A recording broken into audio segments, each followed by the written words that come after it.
Alors, choisir des bâtons de rando, ça a l'air simple, non? Et pourtant, entre l'alu, le carbone, la poignée, la taille, on peut vite être un peu perdu. Aujourd'hui, on va décortiquer tout ça pour trouver la paire idéale pour les prochaines aventures. Allez, on commence tout de suite par tordre le cou à une idée reçue. Les bâtons, c'est un truc de vieux marcheurs. Eh bien non, c'est complètement faux. Aujourd'hui, c'est un vrai outil de performance et de confort, que l'on soit là pour une balade tranquille ou pour un ultra-trail. Ce chiffre, il est passé parlant. 25%.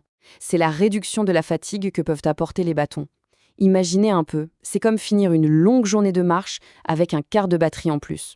Concrètement, c'est ce qui fait qu'on profite du paysage jusqu'au bout au lieu de finir sur les rotules. Et ce n'est pas qu'une histoire de fatigue, loin de là, les bénéfices sont bien réels. On gagne en puissance dans les montées, on soulage énormément les genoux dans les descentes et on gagne en stabilité. C'est un peu comme passer d'un 2 roues à un 4x4 dans les passages techniques. Bon, on rentre dans le vif du sujet. La toute première question, la plus importante peut-être, c'est le matériau, aluminium ou carbone. Ce choix va tout conditionner, le poids, la solidité et bien sûr, le prix. En gros, c'est un match. D'un côté, on a l'aluminium, c'est le choix robuste, un peu plus lourd, mais qui ne vous ruinera pas. Il va se tordre, mais rarement casser. De l'autre, le carbone, c'est le poids plume, hyper agréable parce qu'il absorbe les vibrations, mais il est plus fragile et plus cher. Si on met des chiffres dessus, la différence est flagrante. Un bâton en carbone, c'est parfois quasiment la moitié du poids d'un bâton en alu. Par contre, côté budget, ça n'a rien à voir. On peut trouver une excellente paire en alu à moins de 80 €, alors que le carbone démarre à peine à ce prix-là et peut monter bien plus haut. En moyenne, on parle de plus de 100 grammes de différence par bâton. Ça peut sembler anecdotique, mais imaginez soulever ce poids des milliers et des milliers de fois sur une journée de rando. À la fin, croyez-moi, on sent vraiment la différence. Alors, le verdict? Eh bien, il est assez simple. Pour l'immense majorité des gens, l'aluminium reste le meilleur choix. C'est le compromis parfait entre durabilité, performance et prix. C'est vraiment le choix de la raison, sauf si chaque gramme est une obsession. Ok, le matériau, c'est fait. Mais un bâton, ce n'est pas juste un tube. Deux autres détails sont absolument cruciaux pour le confort et la fiabilité sur le terrain, le système de verrouillage et la poignée. Le système de verrouillage, c'est ce qui garantit que le bâton ne va pas se replier en pleine descente. Le système à vis, c'est simple, mais ça a tendance à se desserrer. Le top du top, c'est vraiment le système à clip externe, le fameux flick-lock.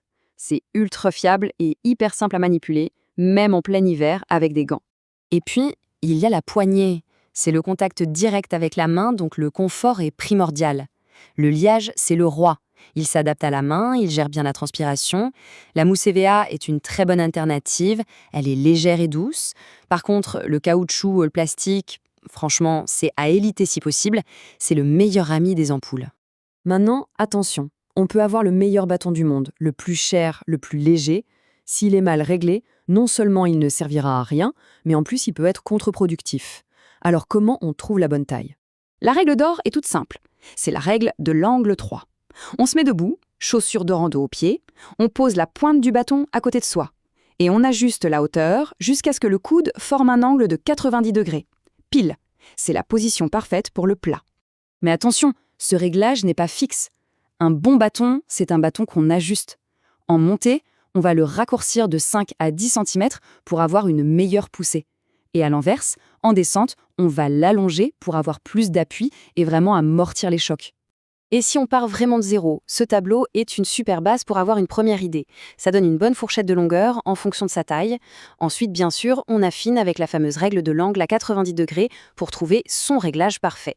Bon, la théorie c'est bien beau, mais concrètement, on achète quoi en 2026?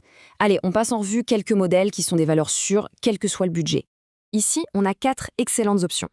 Pour débuter sans se ruiner, le Fort Class MT500 de Decathlon est juste imbattable.